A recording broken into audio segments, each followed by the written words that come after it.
দর্শক আপনাদের স্বাগত Walton smart fridge presents TBS ইনসাইটে। আমি আপনাদের সাথে আছি জেবুন্নেসা আলো।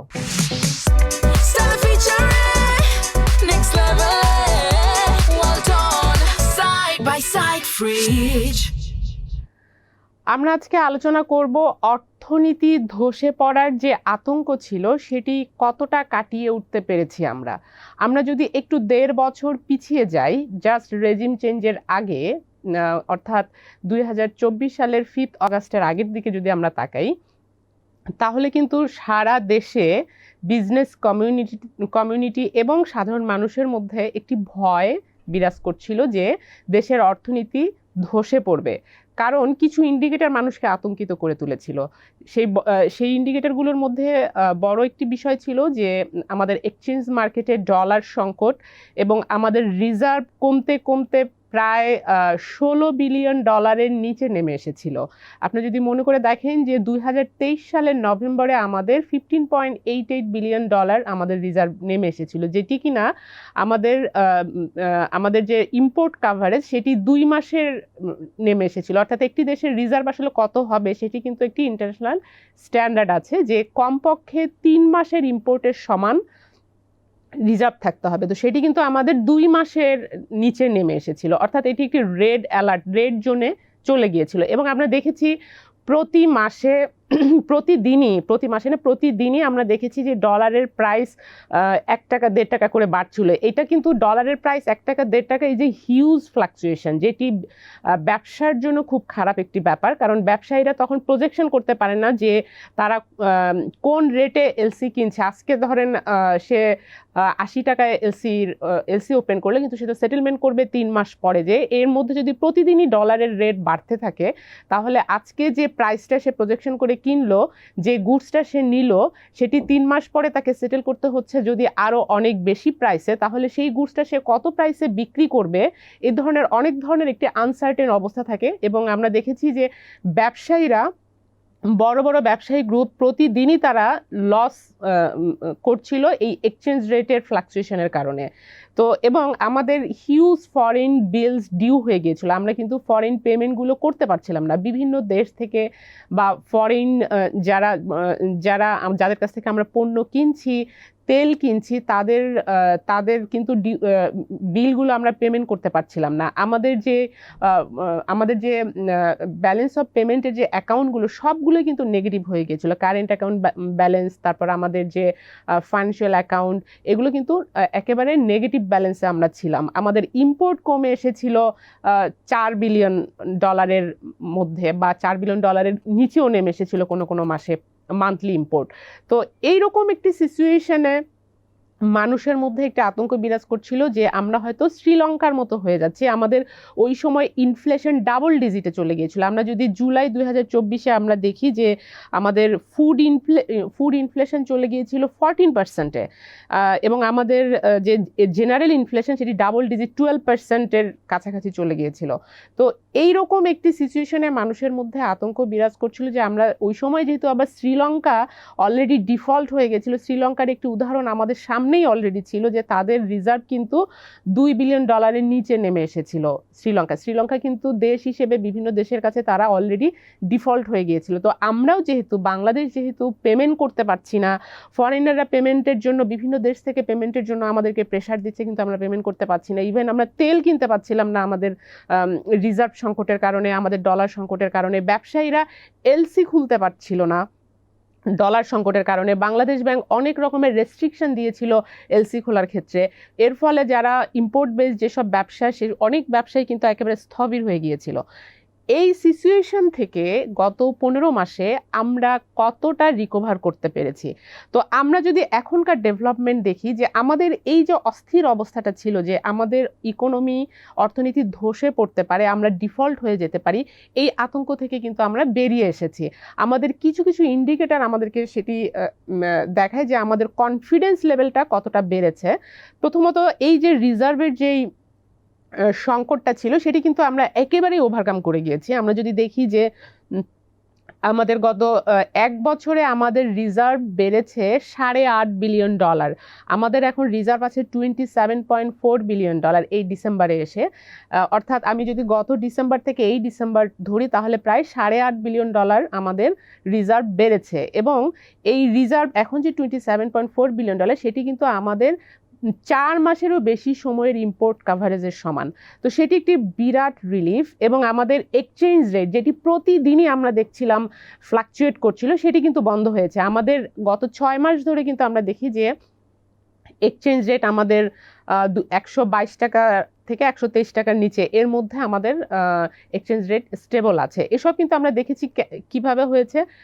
এটার বড় একটি ভূমিকা রয়েছে যে ম্যাক্রো ইকোনমিক ম্যানেজমেন্টে বাংলাদেশ ব্যাংক একটি দক্ষতা দেখিয়েছে।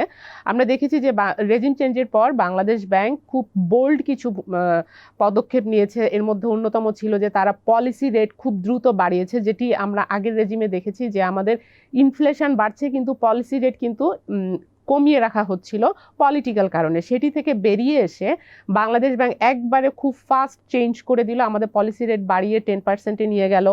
তারপর আমাদের যে এক্সচেঞ্জ রেট মেকানিজমটা চেঞ্জ করে ফেললো। আমাদের যে মার্কেটে ইন্টারভেনশন ছিল বাংলাদেশ ব্যাংকের, প্রতিদিনই তারা ব্যাংকগুলোকে যেটা ফোন করে তারা একটা রেট নির্ধারণ করে দিত, সেই প্র্যাকটিসগুলো থেকে বেরিয়ে এসে ইন্টারন্যাশনাল স্ট্যান্ডার্ডে আমরা একটা ফ্লেক্সিবল মার্কেটের দিকে গেলাম।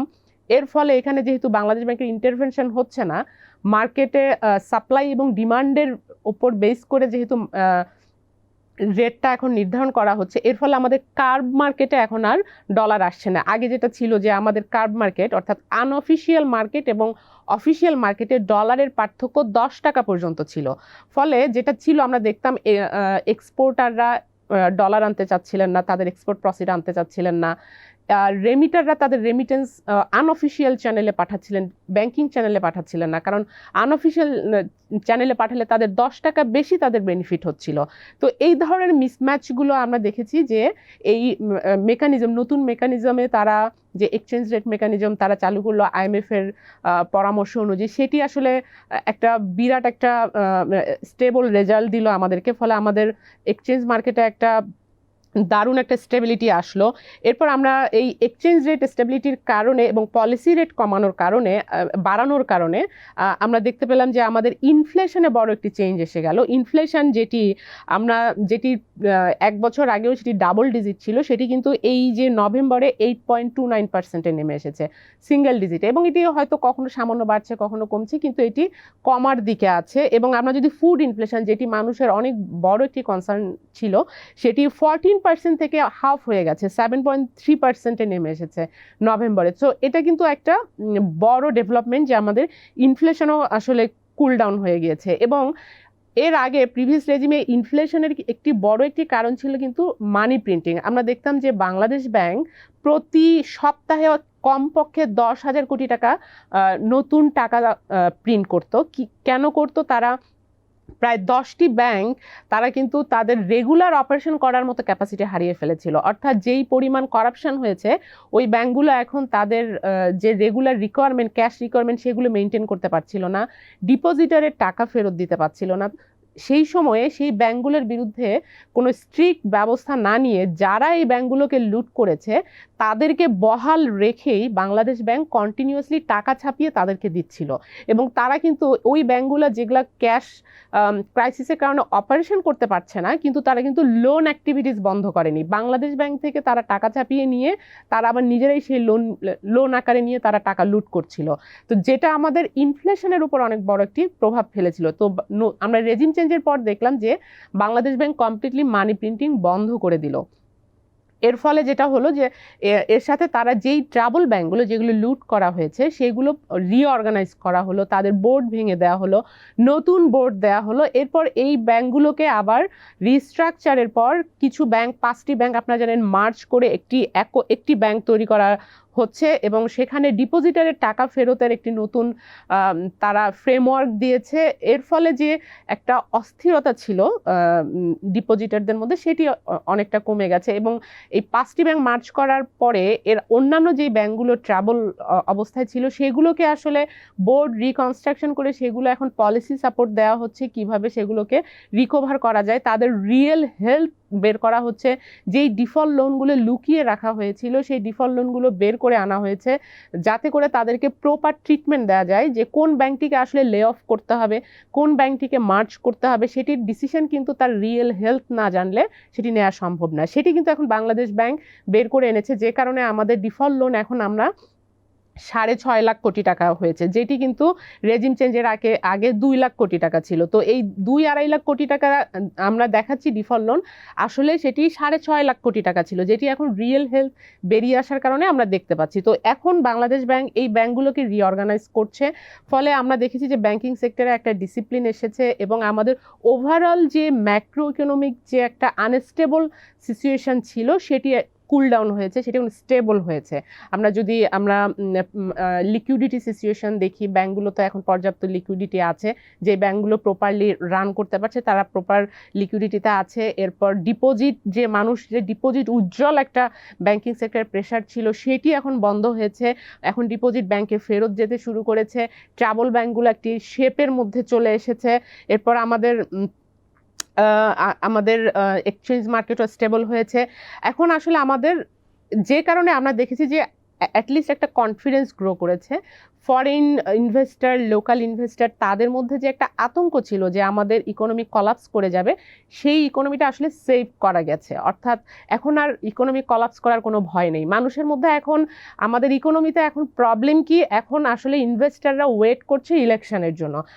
আমাদের এই মুহূর্তে যেটি প্রধান চ্যালেঞ্জ সেটি হলো বিনিয়োগ। আমাদের বিনিয়োগের অবস্থা মানে এই যে ইনডিসিপ্লিন সিচুয়েশন সেটিকে এখন অর্ডারে নিয়ে আসা হয়েছে, কিন্তু বিনিয়োগ এখন স্থবির অবস্থায় রয়েছে। আমরা যদি দেখি যে আমাদের প্রাইভেট সেক্টর ক্রেডিট গ্রোথ, যেটি আসলে একটি দেশের বিনিয়োগের সিচুয়েশনটাকে রিফ্লেক্ট করে, সেটি এখন 4 বছরের সর্বনিম্ন 6.29% এসেছে সেপ্টেম্বরে, অর্থাৎ এটি কন্টিনিউয়াসলি কমছে। এবং আমরা যদি দেখি যে আমাদের ডিফল্ট লোন 36%-এ চলে গেছে। তারপর আমাদের এক্সপোর্ট স্লো ডাউন হয়েছে, গত 3-4 মাস ধরে আমরা এক্সপোর্ট স্লো দেখছি। আমাদের ইম্পোর্টও অনেকটা স্লো ডাউন হয়েছে যেহেতু বিনিয়োগ নেই। তো এই ইন্ডিকেটরগুলো দেখায় যে আমাদের বিনিয়োগে একটা স্থবির অবস্থা এসেছে। তো এটির প্রধান কারণ হচ্ছে আমাদের যে ইলেকশন নিয়ে যে অস্থিরতা বা অনিশ্চয়তা, সেসবের কারণে আসলে বিনিয়োগকারীরা এখন বিনিয়োগ করছেন না, তারা অপেক্ষা করছেন। কিন্তু আমাদের অর্থনীতির যে প্রধান সমস্যা সেটি আমরা ওভারকাম করে এসেছি। এখন আমাদের হয়তো সামনে ইলেকশন হলে, যেটা ব্যবসায়ীরা বলছেন যে ইলেকশন হয়ে গেলে তারপর আসলে বিনিয়োগ আবার ফিরতে শুরু করবে। এবং বাংলাদেশ এটা বিনিয়োগ না আসার আরও একটি কারণ হলো যে এরকম যখন টেম্পোরারি গভর্নমেন্ট থাকে, তারা যে কোনো দেশের এরকম রেজিম চেঞ্জ হয় যখন, তখন নতুন অনেক ধরনের পলিসির চেঞ্জ আসে। ট্যাক্সের পলিসি, ভ্যাট, এআইটি ইত্যাদি বিভিন্ন ধরনের বিনিয়োগ, ফরেনারদের জন্য তাদের প্রফিট রিপাট্রিয়েশন, এসবের অনেক ধরনের পলিসি চেঞ্জ হয়। আমাদের এখানেও কিন্তু হচ্ছে। তো এই পলিসিগুলো আসলে কন্টিনিউ করবে কিনা, নতুন গভর্নমেন্ট আসার পর আসলে এই পলিসিগুলো থাকবে কি থাকবে না, এসব নিয়ে এক ধরনের একটা কনফিউশন থাকে, যে কারণে বিনিয়োগকারীরা অপেক্ষা করেন একটি ইলেক্টেড গভর্নমেন্টের। যে কারণে যেটা হয় যে বিনিয়োগকারীরা একটি ইলেক্টেড গভর্নমেন্টের জন্য অপেক্ষা করতে থাকেন। সে কারণে আমাদের আসলে বিনিয়োগে একটা স্থবিরতা এসেছে, কিন্তু আমাদের ওভারঅল ইকোনমিতে যে একটা আতঙ্ক ছিল সেটি আমরা কাটিয়ে উঠতে পেরেছি। সেটি আসলে আমাদের গত 15 মাসের আসলে অ্যাচিভমেন্ট। তো এই ছিল আজকে আলোচনার বিষয়। দর্শক, আমাদের সঙ্গে থাকবার জন্য আপনাদেরকে ধন্যবাদ, এবং আমাদের প্রোগ্রামটি যদি ভালো লাগে তাহলে লাইক দিবেন, শেয়ার করবেন।